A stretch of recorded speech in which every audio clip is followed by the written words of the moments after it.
Sementara itu pemirsa, dolar Amerika Serikat perkasa pada perdagangan Jumat 5 Juni 2026 dengan berada di jalur kenaikan mingguan lebih dari 1%. Penguatan dolar terjadi setelah Amerika Serikat kembali mencatat pertumbuhan lapangan kerja yang kuat, di mana jumlah tenaga kerja non-pertanian bertambah 172 ribu pekerjaan pada bulan Mei 2026.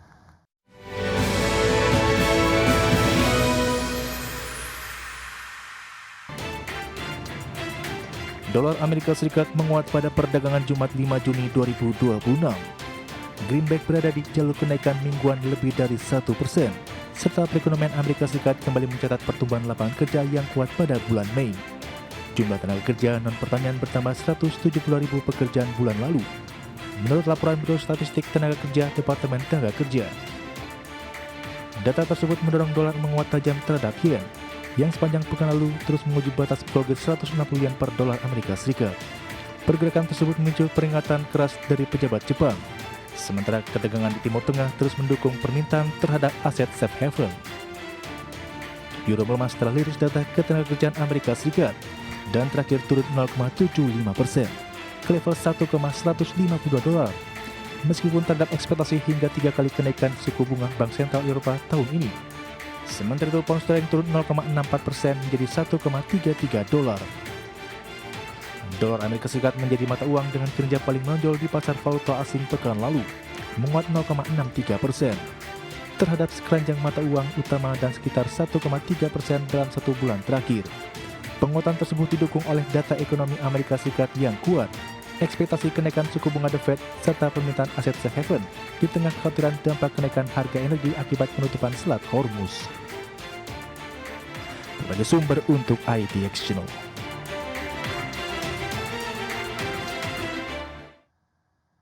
Harga emas turun sekitar 3% pada perdagangan Jumat setelah laporan ketenagakerjaan Amerika Serikat yang lebih kuat dari perkiraan.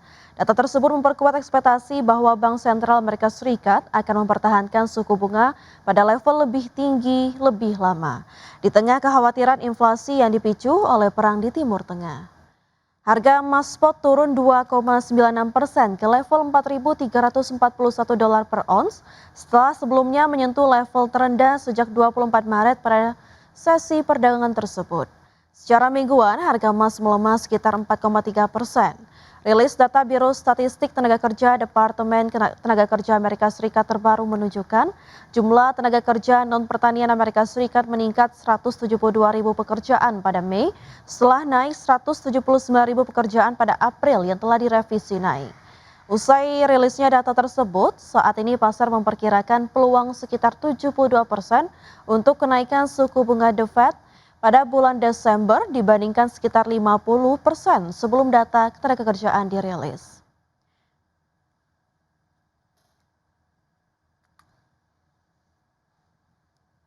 Selanjutnya update dari Bursa Global pemirsa. Bursa saham Wall Street berakhir terkoreksi pada perdagangan Jumat setelah saham-saham teknologi yang sebelumnya melesat mengalami penurunan harian terbesar sejak April 2025. Kondisi ini dipicu oleh laporan ketenagakerjaan Amerika Serikat yang kuat pada bulan Mei yang memunculkan kekhawatiran akan perubahan kebijakan yang lebih agresif dari Bank Sentral Amerika Serikat. Pada perdagangan Jumat, indeks Dow Jones Industrial Average turun 1,35% ke level 50.866. Indeks S&P 500 turun 2,64% ke level 7.383 dan indeks Nasdaq Composite merosot 4,18% ke posisi 25.709. Sementara itu, bursa Eropa pemirsa mengakhiri pekan di zona pelemahan seiring ketidakpastian mengenai upaya perdamaian di Timur Tengah yang membuat investor tetap waspada dan di saat yang sama saham teknologi menghentikan rally yang telah berlangsung selama 2 bulan terakhir. Indeks Stoxx 600 turun 0,3% menjadi 622,66. Indeks DAX terkoreksi 0,75% ke level 24.759 dan indeks CAC 40 Prancis melemah di 0,32% ke posisi 8.218.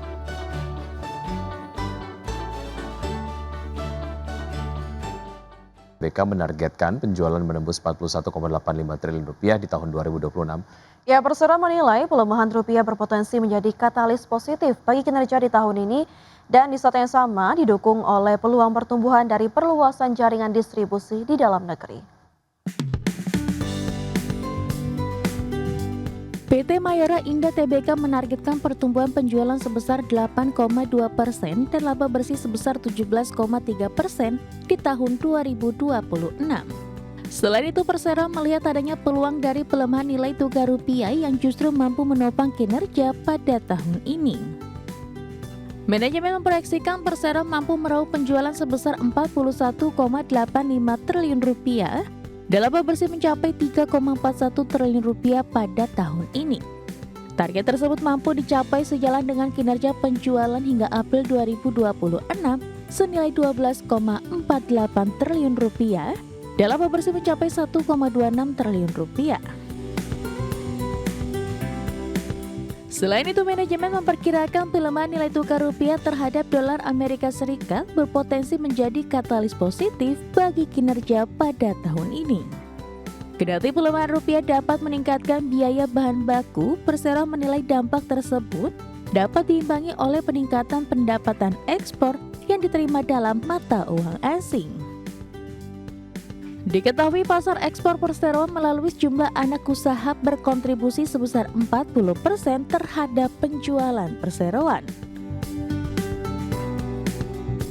Sentimen positif untuk kinerja perseroan lainnya juga tampak dari harga kopi dan coklat yang mulai menurun pada tahun ini. Kondisi tersebut memberikan harapan bagi perseroan adanya peningkatan margin pada tahun 2026. Tak hanya itu, perseroan juga melihat peluang pertumbuhan dari perluasan jaringan distribusi di dalam negeri. Berbagi sumber, IDX Channel. Ya, Mitra Menara Telekomunikasi PT Tower bersama Infrastructure Tbk berencana menerbitkan surat utang dalam mata uang asing dengan nilai pokok hingga 900 juta dolar Amerika Serikat atau setara dengan 15,1 triliun rupiah. Ya, adapun dana hasil penerbitan akan digunakan untuk melunasi utang yang jatuh tempo, mempercepat pembayaran pinjaman, hingga mendukung ekspansi usaha. Perseroan berencana menerbitkan notes secara bertahap maupun sekaligus dalam jangka waktu 12 bulan setelah memperoleh persetujuan pemegang saham. Dan notes tersebut akan ditawarkan secara terbatas kepada investor awal dan setelah diterbitkan akan dicatatkan di Bursa Efek Singapura. Perseroan menargetkan instrumen tersebut memiliki tenor maksimal 10 tahun dengan tingkat bunga tetap paling tinggi 8% per tahun, dan menurut manajemen langkah pendanaan tersebut bertujuan memperluas dan mendiversifikasi basis kreditur sehingga perusahaan memiliki akses pendanaan yang lebih luas untuk mendukung pertumbuhan bisnis ke depan.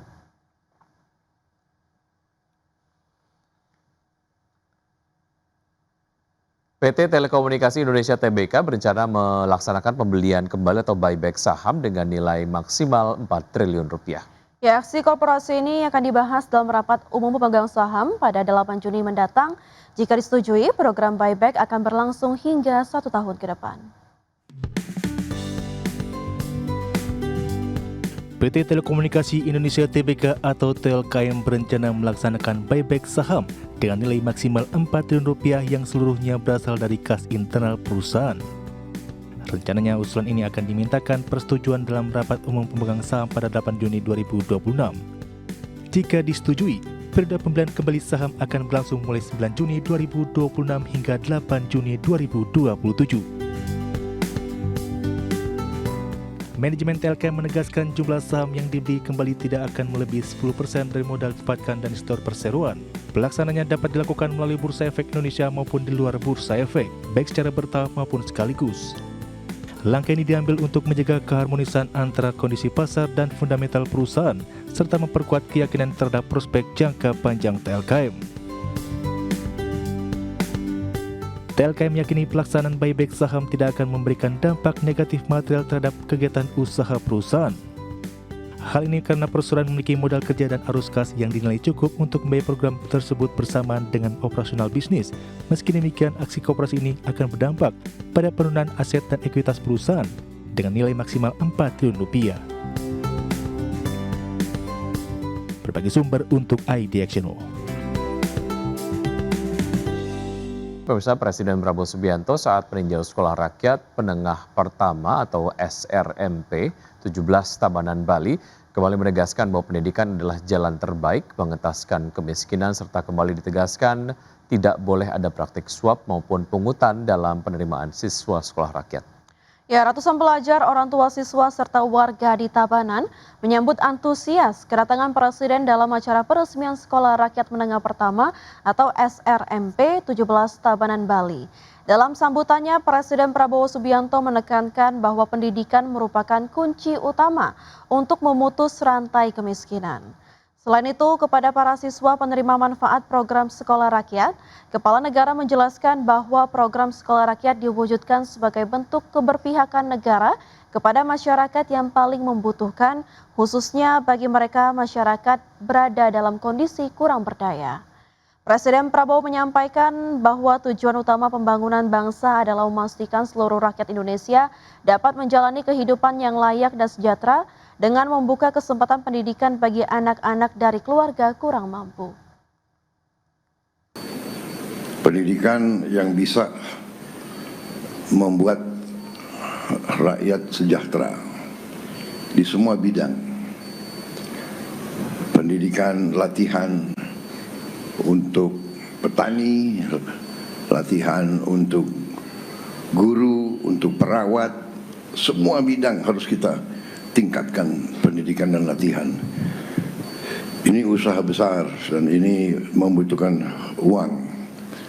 Karena itu pemerintah, pemimpin-pemimpin harus bekerja keras. Uang harus dihemat, harus dijaga, kekayaan negara harus dijaga. Negara kita sebetulnya sangat-sangat kaya. Sumber alamnya sangat banyak, tinggal kita ya pandai mengelola, pandai menjaga. Ya, sementara itu Kementerian Pekerjaan Umum mengejar progres pembangunan 93 sekolah rakyat di seluruh daerah. Diharapkan akhir Juni ini pembangunan selesai dan bisa diresmikan oleh Presiden Prabowo. Menteri Pekerjaan Umum Dodi Hanggodo memastikan pihaknya mengejar progres pembangunan 93 sekolah rakyat untuk dapat selesai pada 20 Juni mendatang. Dodi menyebutkan saat ini progres pembangunan 93 lokasi sekolah rakyat sudah mencapai rata-rata hampir 70%. Sehingga progres pembangunan saat ini terus digenjot dengan tambahan capaian sekitar 2% per hari. Kementerian Pekerjaan Umum juga terus berkoordinasi dengan BUMN Karya dan Danantara untuk mengatasi berbagai kendala yang dihadapi oleh kontraktor. Hampir 70%. Jadi per hari itu kita kejar rata-rata 1-2%, ada yang kita kejar sampai 3%, tergantung lokasi. Untuk lokasi-lokasi yang katakanlah kemarin itu agak tertinggal, misalnya Singkawang, terus Brebes, Dharmasraya, Cilacap, itu kayaknya Lombok Utara sepertinya sudah mulai jauh membaik. Memang ada beberapa kendala, tapi dengan BUMN Karya saya sudah koordinasi hampir tiap hari dengan CEO Danantara Pak Doni. Kalau mereka punya kesulitan finansial atau apapun misalnya itu. Menteri Keuangan Purbaya Yudi Sadewa mengungkapkan posisi APBN periode Mei 2026 mencapai defisit 180,4 triliun rupiah. Ya, defisit APBN di Mei naik 763,2% secara tahunan yang didukung penerimaan pajak dan bea cukai yang tumbuh signifikan serta belanja negara meningkat.